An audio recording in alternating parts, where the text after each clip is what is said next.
Bonjour à tous, une nouvelle division aujourd'hui et cette fois-ci on va travailler lorsque le diviseur est plus petit que le premier chiffre du dividende. Donc notre diviseur cette fois-ci c'est 7, donc on va faire notre table de 7 sur le côté pour nous aider.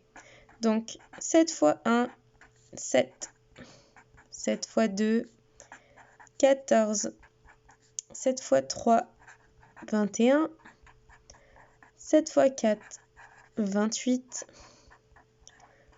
7 fois 5, 35, 7 fois 6, 42, 7 fois 8, 56 et 7 fois 9, 63.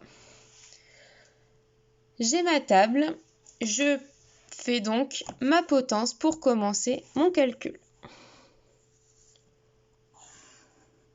Hop. Donc je pose 58 divisé par 7. D'accord ? Donc là, je vois que mon 5 est trop petit. Est trop petit pour pouvoir contenir le 7. Donc ça voudrait dire que je dis au 7, je te prends 0 fois, puisque je ne peux pas te prendre une fois. Donc on devrait faire 7 fois 0, ça fait 0. 5 moins 0, ça fait toujours 5. Mais du coup, cette étape, elle n'est pas intéressante parce que vous savez que les zéros qui sont à gauche, ils ne sont pas utiles. Donc on ne fait pas comme ça. On saute cette première étape qui n'est donc pas importante. Comme 5, on ne peut pas, on prend donc tout de suite 58. D'accord ? Et donc on cherche dans la table de 7 le résultat le plus proche de 58 sans le dépasser. Donc 7 c'est trop petit, 14 aussi, 21 aussi, 28 aussi, 35 c'est plus petit, 42 c'est plus petit, 56 c'est plus petit, oui mais 63 c'est trop grand. On va donc prendre 56, d'accord ? Et pour avoir 56, on a pris 7 fois le 8. Donc on dit, ou 8 fois le 7, pareil. Donc on dit au 7, je te prends 8 fois. 8 fois 7, ça fait, je le rappelle, 56. On fait notre soustraction. 8 moins 6, ça fait 2. 5 moins 5, ça fait 0. Je n'ai plus de chiffres à descendre. J'ai donc terminé mon calcul. Donc 58 divisé par 7, ça fait, je vois au quotient que ça fait 8, mais je vois aussi qu'il reste 2. Voilà le calcul terminé. On va voir maintenant dans le cas où j'aurai des centaines. Donc voilà, 358 divisé par 7. J'ai gardé 7 comme diviseur, donc j'ai refait la table sans vous la filmer, mais vous avez compris comment on faisait. Donc on commence par faire, comme d'habitude, notre potence. Hop.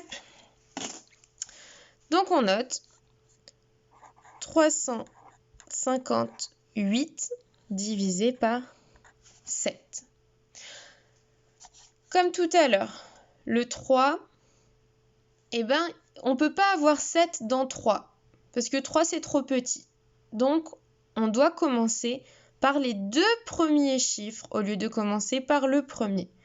Donc je prends 35, d'accord ? Et je cherche le résultat le plus proche de 35 sans le dépasser. 7 c'est plus petit, 14 c'est plus petit, 21 c'est plus petit, 28 c'est plus petit, 35. Eh bien 35 c'est parfait, c'est exactement le chiffre qu'on cherchait, le nombre qu'on cherchait en plus. Donc pour avoir 35, on a pris le 7 5 fois. Donc on dit au 7 qu'on le prend 5 fois, ça nous donne 35. 35 moins 35, Bien, vous l'avez compris, ça fait 0. Je n'ai plus rien. Mais le calcul n'est pas terminé, puisque j'ai encore un chiffre à droite. Donc, je le descends et j'ai 8. Donc, la question maintenant, c'est dans 8, combien de fois on peut prendre 7?